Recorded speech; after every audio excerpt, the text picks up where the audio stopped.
Selamat malam para pendengar setia di seluruh Indonesia di Dongeng Aki Rukman. Selamat mendengarkan dan tetap merdeka. Assalamualaikum warahmatullahi wabarakatuh.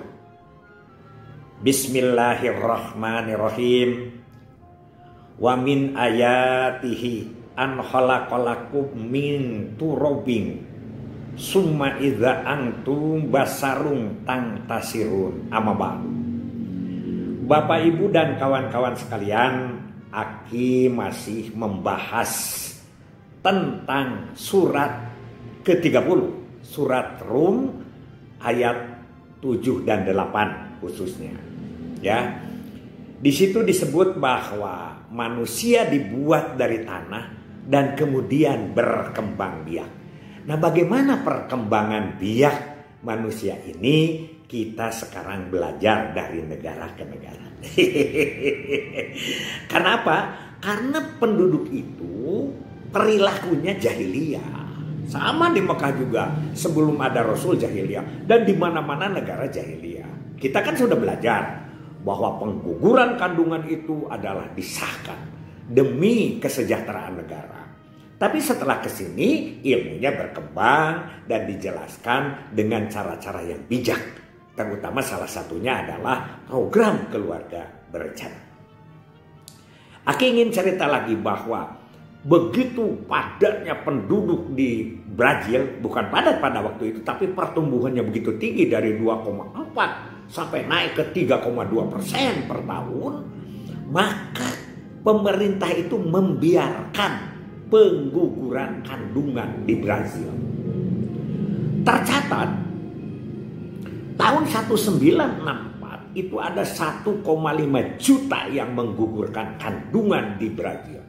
Sedangkan kehamilan pada saat itu tercatat 6 juta. Artinya adalah 25% kehamilan kandungannya digugurkan. Itu. Kenapa Ki sampai begitu? Di dalam sejarah tercatat pertama, pemerintah belum menemukan cara-cara yang baik, cara-cara yang halal dengan teknologi yang tinggi, yaitu keluarga berencana. 1964 belum ada KB di Brazil itu. Kedua, dokter-dokter yang melaksanakan pengguguran kandungan itu tidak dikenakan sanksi, dibiarkan, tidak diapa-apain oleh pemerintah. Jadi pantas dia leluasa saja kan begitu. Itu yang kedua. Yang ketiga, Aki punya teman waktu workshop di Amerika, yaitu si Kate. Kate itu disebut Mrs. gitu ya, Mrs. itu nona. Tapi tidak tahu nona dan tidaknya. Karena dia ngobrol dengan Aki juga. Ya macam-macam lah.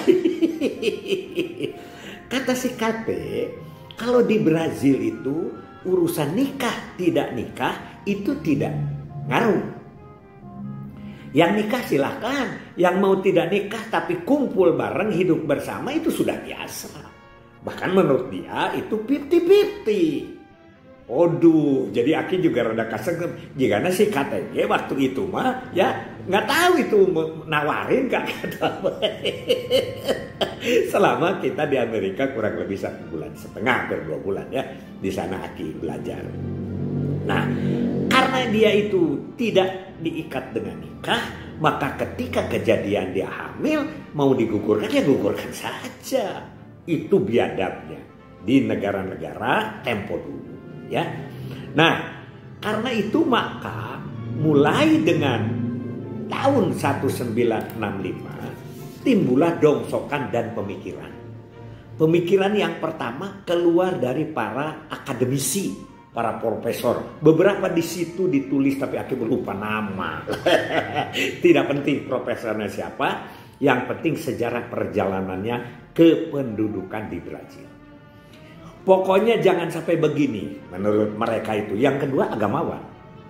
Tentu agamanya bukan agama Islam mungkin atau agama-agama lain juga sama. Tidak setuju pengguguran kandungan itu.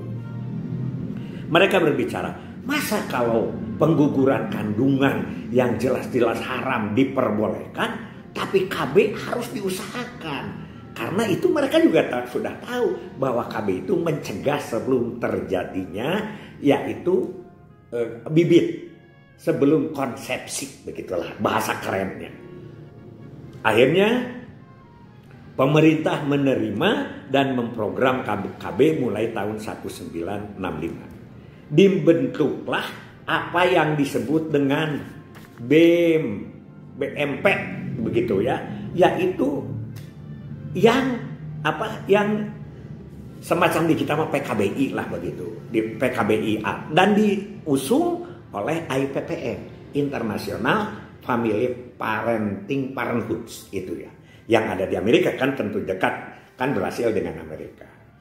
Itu sejarahnya. Jadi dari situ mulai kampanye, mendirikan klinik KB, berkampanye melalui, biasalah ada radio segala macam, tapi tidak sejelas di Singapura begitu ya. Kalau Singapura kan wih keren lah begitu ya. Termasuk juga Nepal juga keren walaupun tidak berhasil. Hanya satu catatan. Walaupun dia tidak ber-KB, tapi TFR, total fertility rate atau rata-rata punya anak cepat turunnya. Sedangkan kita dari 5,6 sampai kepada 2 sekarang itu sudah sampai mencapai 54 tahun ya, 54 tahun. Sedangkan di Brazil dalam rangka 30 tahun saja dari 6,5 rata-rata punya anak, pada tahun 1960 itu sudah rata-rata punya anak 1,9. Hebat kan Brazil? Mungkin karena mereka itu banyak yang digugurkan kandungan. Dan yang kedua, menurut catatan di Brazil, wanita itu diberi kekuasaan modern. Jadi boleh menceraikan suaminya. Keren, bukan keren ya. Itu menurut modernisasi. Tapi apakah sesuai dengan aturan agama? Wallahu a'lam bishawab. Mudah-mudahan, karena KB di Indonesia itu adalah didasarkan atas persetujuan ulama dulu. Kalau di kita gitu kan zaman Pak Harto. Kumpulkan dulu ulama itu. Ini nih, ada KB nih, ada KB gimana. Sebelum disetujui itu tidak dilaksanakan dulu ya. Nah, disitulah BEM-PAM ini ya, semacam PKBI-nya di kita itu juga dibiayai dan dibantu oleh pemerintah. Jadi begitu caranya mereka membuat independen. Tapi kalau di kita bukan independen, struktur negara. BKKBN itu kan struktur pemerintahan, lembaga non-departemen. Harusnya kita harus jauh lebih berhasil dari mereka. Ya mudah-mudahan ini juga ya, menurut catatan. Aki tidak suka sering menjelaskan tentang perjalanan kependudukan di kita. Itu yang dimaksud dengan bagaimana cara-cara di Brazil. Aki tidak akan memperpanjang ini. Yang penting kita tahu globalnya. Karena ini mesti kita tahu. Karena dulu Aki menyebut bahwa KB di Indonesia itu adalah cara-cara orang non-muslim. Supaya Indonesia sedikit penduduknya, mereka banyak. Nah ini pemikiran yang keliru dari dulu juga. Oleh Aki sudah disanggah ini kepada para pemikir begitu. Kata Aki, mereka jauh lebih dulu dari kita melaksanakan program ini. Buktinya, sekarang penduduknya mereka itu semakin ya mantap gitulah, bukan sedikit. Jadi artinya perkembangannya tidak begitu cepat, tapi kualitasnya kita kalah kadang-kadang di Olimpiade saja atau di Asian Games aja. Asian Games sekarang sedang Asian Games. Kita kalah sama negara-negara kecil mendapat emas. Karena kualitas mereka itu yang cukup mumpuni. Bukan banyaknya yang jadi bagus, tapi bagusnya yang jadi banyak. Ini pepatah orang tua. Lain loba nanu jadi hade, tapi hade nanu jadi loba. Mere loba ge cantang tuh. Jadi kebaikan, kehadean kalau dengan tidak ikhlas. Begitu cara pepatah orang tua kita.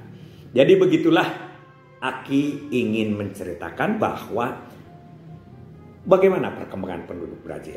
Tapi sampai sekarang Brazil itu yang nggak tahu Aki lah, sampai tahun 2018 Aki masih memonitor Brazil tetap nomor 5 penduduknya. Terbanyak.